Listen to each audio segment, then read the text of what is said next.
Good morning friends. फिर से मैं आप सबों को एक नई सुबह में स्वागत करता हूं। परमेश्वर हम सब पर अनुग्रह किए हैं, इसलिए हम ये नई सुबह देख पा रहे हैं। तो आज इस नई सुबह जब हम हाजिर हुए हैं तो हमें ये जानना चाहिए कि हमारा परमेश्वर कितने अद्भुत हैं, कितने प्रेमी हैं, कितने अनुग्रहकारी हैं, कितने दयालु हैं। हमें फिर से हमारे जीवन को बेहतरीन करने के लिए, परमेश्वर को और जानने के लिए, उसके शब्दों को और गहराई से जानने के लिए और अपने कामों को सही से रीति से करने के लिए परमेश्वर ने हमें और एक मौका दिए हैं। आज जब हम इस दुनिया में जीते हैं तो हमें एक सच्चाई जो इस जीवन के लिए है उसको जानना चाहिए। यीशु मसीह ने कहा कि तुम सच्चाई को जानोगे, तुम सत्य को जानोगे और सत्य तुम्हें आज़ाद करेगा। ये सत्य क्या है, ये सच्चाई क्या है? ये सच्चाई परमेश्वर का वचन है। हम पिछले दिनों में परमेश्वर के वचन की अहमियत, परमेश्वर की वचन की इम्पोर्टेंस को हम स्टडी कर रहे थे। आने वाले दिनों में भी हम परमेश्वर के वचनों की चर्चा करेंगे, क्योंकि हमारे जीने के लिए खाना या हमारी आत्मा को जिंदा रखने के लिए रोटी परमेश्वर का वचन है। तो परमेश्वर के वचन में जितने हम अधिक गहराई से जानेंगे, हम परमेश्वर के स्वरूप को जानेंगे, परमेश्वर को हम जानेंगे, क्योंकि परमेश्वर वचनों में है और वचन परमेश्वर हैं और वचन जिंदा है। लेकिन बहुतों को ये जीवन क्यों नहीं मिलता है? यीशु मसीह ने कहा कि चोर चोरी करने, घात करने, नाश करने, हत्या करने आता है, परंतु मैं इसलिए आया कि वे जीवन पाएँ और बहुतायत का जीवन पाएँ। यूहन्ना 3:16 में ऐसे लिखा गया है कि परमेश्वर ने जगत से ऐसा प्रेम किया कि उसने अपना इकलौता पुत्र दे दिया ताकि जो कोई उस पर विश्वास करे वह नाश ना हो परंतु अनंत जीवन पाए। परमेश्वर हर किसी को अनंत जीवन देना चाहते हैं। और वो अनंत जीवन कहाँ मिलता है? कोई भी चीज़ों को जब हम खरीदने जाते हैं तो उसका लोकेशन, उसका एड्रेस या दुकान, कौन सा दुकान में मिल सकता है, ये हम पूछते हैं। तो परमेश्वर का राज का बारे में जब हम चर्चा करते हैं तो ये हमें जानना चाहिए कि परमेश्वर का राज क्या है। ये अनंत जीवन हमें कहाँ मिलता है? ये अनंत जीवन, बहुतायत का जीवन, अविनाशी जीवन, भरपूर जीवन हमें परमेश्वर के राज में मिलता है। इसलिए परमेश्वर चाहते हैं कि हर कोई उनके राज में आए। ये बिल्कुल ही कोई धर्म की बात नहीं है, ये परमेश्वर का प्रेम है कि उसने हमें एक राज दिए हैं। इसलिए यीशु मसीह कहते हैं कि ये हमें बताते हैं कि परमेश्वर का योजना हमारे लिए क्या है कि हे छोटे झुंड मत डर, क्योंकि मेरे पिता को यही भाया कि तुम्हें एक राज्य दे। परमेश्वर हमें एक राज्य देना चाहते हैं, एक किंगडम देना चाहते हैं, जहाँ पे वो राज करेंगे, जहाँ वो हमें प्रोटेक्शन देंगे, जहाँ पे हम उनके साथ राज करेंगे और एक बहुतायत का जीवन को हम जी सकते हैं। लेकिन आज बहुत कोई ये राज को देख नहीं पा रहे हैं या इस राज में प्रवेश नहीं कर पा रहे हैं। यीशु मसीह ने बहुत स्पष्ट रीति से कहा, मैं तुझे सच सच कहता हूँ कि जब तक कोई नए सिरे से ना जन्मे वो परमेश्वर के राज को देख नहीं सकता। और फिर से उन्होंने कहा कि मैं तुझे सच सच कहता हूँ, जब तक कोई जल और आत्मा से ना जन्मे वो परमेश्वर के राज में कभी प्रवेश नहीं कर सकता। तो परमेश्वर के राज को देखना और देखने के बाद प्रवेश करना, ये एक प्रोसेस है। क्योंकि जब आदम ने पाप किया तो वो फिर से परमेश्वर के राज को देख नहीं पाया। जो राज में वो जीता था, जो राज उसका विरासत था, जो राज उसका अधिकार था, जिस राज में वो शासन कर रहा था, वो राज को फिर से वो देख नहीं पाया। पाप का जो परिणाम होता है वो बहुत ही भयानक होता है और आदम ने वही भुगता और उसके चलते हम भी परमेश्वर के राज को देख नहीं सकते थे। लेकिन परमेश्वर का अनुग्रह हम पर हमेशा बना रहता है। परमेश्वर चाहते हैं कि उनके संतान फिर से उनके पास आएँ। वो कभी भी मनुष्य से दूर नहीं हुए, वो हमेशा ये कोशिश करते रहे कि वो मनुष्य फिर से उनके पास आए। और यीशु मसीह जब इस पृथ्वी पर आए तो उन्होंने ये मुमकिन किया। उन्होंने जो हमारे और परमेश्वर के बीच में जो दीवार था, जो शत्रुता था, जो बैर भाव था, उसको दूर किया। क्योंकि परमेश्वर पाप से बैर करते हैं, मनुष्य से नहीं। इसलिए परमेश्वर ने अपने पुत्र को भेजकर ये जो प्रॉब्लम था, उस प्रॉब्लम को उसका सॉल्यूशन निकाले और हमारे सारे पापों को, गुनाहों को, अपराधों को यीशु मसीह अपने ऊपर ले गए और हमारे पापों के लिए, गुनाहों के लिए, अपराधों के लिए जो दाम को चुकाना था, जो मूल्य को चुकाना था, जो कीमत को पेमेंट करना था, उन्होंने पूरा पेमेंट किया और हम शैतान के गुलामी से छुड़ाए गए और हम परमेश्वर के संतान हो गए। इसीलिए ये जब यीशु मसीह कहते हैं कि नए सिरे से जन्म लेना, हम क्यों परमेश्वर के वचन के बारे में चर्चा कर रहे हैं? क्योंकि परमेश्वर का वचन ही हमें ये नया जीवन दे सकता है।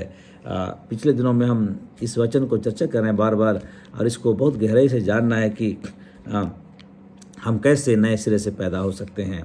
क्योंकि हम शरीर में तो पैदा हुए हैं, लेकिन आत्मा में हम कैसे फिर से रीजनरेट हो सकते हैं। यहाँ पे वही वर्स को मैं फिर से रिपीट करना चाहता हूँ।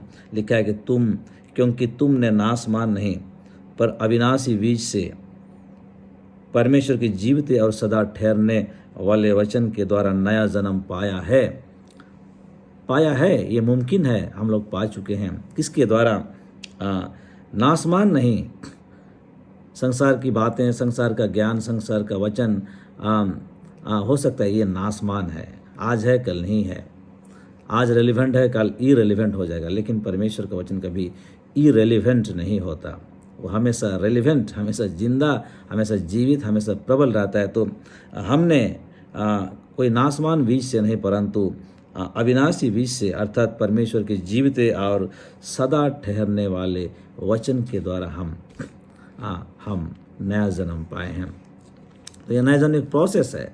जब आप वचन में गहराई में जाएंगे, इसलिए यीशु मसीह ने कहा ये तो हमने नया जन्म पा लिया है, फिर अभी प्रवेश कैसे करेंगे? यीशु मसीह ने कहा कि द्वार मैं हूँ, आई एम द डोर।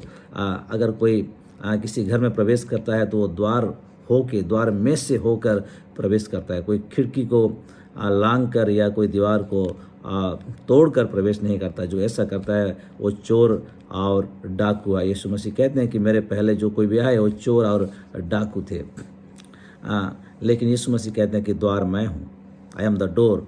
और वो द्वार कौन है? यीशु मसीह हैं। वो कौन है? परमेश्वर के जीवित और सदा ठहरने वाले वचन है।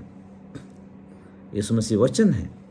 और यूहन्ना 3:5 में लिखा है कि जब तक कोई जल और आत्मा से ना जन्मे। ये जल कोई साधारण पानी की बात नहीं है। जल ये परमेश्वर का वचन है और आत्मा परमेश्वर का आत्मा है, यानी कि पवित्र आत्मा है।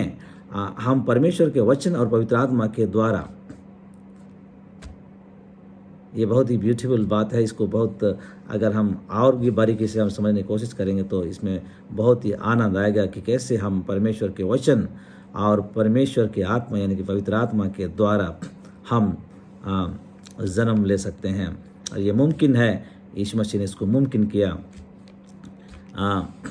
वो वचन यीशु मसीह हैं। यीशु मसीह हमें परमेश्वर के राज में प्रवेश करा सकते हैं, क्योंकि यीशु मसीह कहते हैं कि द्वार मैं हूँ, आई एम द डोर। और हमें द्वार होके प्रवेश करना है, अधिकार के साथ हमें प्रवेश करना है। चोर और डाकू के जैसे नहीं, परंतु एक पुत्र का अधिकार को लेकर हमें प्रवेश करना है। तो हमारा पहला जीवन कुछ भी क्यों ना था, अब हम यीशु मसीह में नई सृष्टि हैं। जो कोई यीशु मसीह में है वो नई सृष्टि है। देखो पुराने बातें बीत चुके हैं, सब कुछ नया हो चुका है। हम एक नई क्रिएशन हैं और क्रिएटर परमेश्वर हैं, वही हमें नया बनाते हैं। कैसे नया बनाते हैं? अपने शब्दों के द्वारा, अपने वचनों के द्वारा। तो आज हो सकता है बहुत कोई सच्चाई से वाकिफ नहीं है, इसलिए ये जो राज है, इस राज के प्रति वो अट्रैक्टेड नहीं हो रहे हैं। वो राज को ढूंढने के लिए, राज को में प्रवेश करने के लिए उनमें उत्सुकता नहीं है। लेकिन हमें इस राज में अगर हमें अधिकार लेना है तो इसमें पहले प्रवेश करना पड़ेगा। प्रवेश करने से पहले राज को देखना पड़ेगा कि कैसे ये ब्यूटीफुल कंट्री है। जब हम देखेंगे तो हमें उत्सुकता जागेगा और हम उसमें प्रवेश करेंगे। यहाँ पे पौलुस बहुत ब्यूटीफुली लिखते हैं कि क्या तुम नहीं जानते कि अन्यायी लोग परमेश्वर के राज के वारिस नहीं होंगे। अन्यायी लोग परमेश्वर के राज के वारिस नहीं होंगे। धोखा ना खाओ, ना वेश्यागामी, ना मूर्ति पूजक, ना परस्त्रीगामी, ना लुच्चे, ना पुरुषगामी, ना चोर, ना लोभी, ना पियक्कड़, ना गाली देने वाले, ना अंधेर करने वाले परमेश्वर के राज के वारिस होंगे। ये परमेश्वर के राज के वारिस नहीं होंगे। जो शैतान के राज में हैं वो परमेश्वर के राज के वारिस नहीं हो सकते। और तुम में से कितने ऐसे ही थे। हाँ, ये हम में से बहुत कोई ऐसे ही थे। ऐसे जीवन हम बिताते थे, लेकिन हर दिन हर कोई हमेशा के लिए जीवन बिताना हमें उचित नहीं है। जब तक हम सच्चाई को नहीं जानते, हो सकता है हम उन बंधनों में रहते हैं, लेकिन जब हम सच्चाई को जानते हैं, परमेश्वर के वचन को जानते हैं, तो हमें एक मौका मिलता है। परंतु तुम प्रभु यीशु मसीह के नाम से मतलब परमेश्वर के वचन से और हमारे परमेश्वर की आत्मा मतलब पवित्र आत्मा से। यहाँ बहुत ब्यूटीफुल 3 बात होता है। देखिए, यीशु मसीह के नाम से और परमेश्वर के आत्मा से तुम धोए गए। हम लोग धोए गए। जितना भी कलंक, जितना भी पाप क्यों ना हमारे ऊपर था, हम परमेश्वर के वचन से, यीशु मसीह के नाम से और पवित्र आत्मा से हम धोए गए और हम पवित्र किए गए। हम लोग पवित्र किए गए और हम धर्मी ठहरे। हम धोए गए, पहला स्टेप। हम पवित्र हुए और हम धर्मी ठहरे। ये है हमारा विरासत और परमेश्वर के राज में हम प्रवेश कर सकते हैं, लेकिन ये प्रोसेस में हमें जाना पड़ेगा। परमेश्वर के वचन की गहराइयों को जानना पड़ेगा। आज परमेश्वर इस राज को समझने के लिए और बहुत आयत से आपको आशीष करे। पवित्र आत्मा आपसे बातें करे ताकि इन वचनों की गहराई को आप जान सकें। Thank you.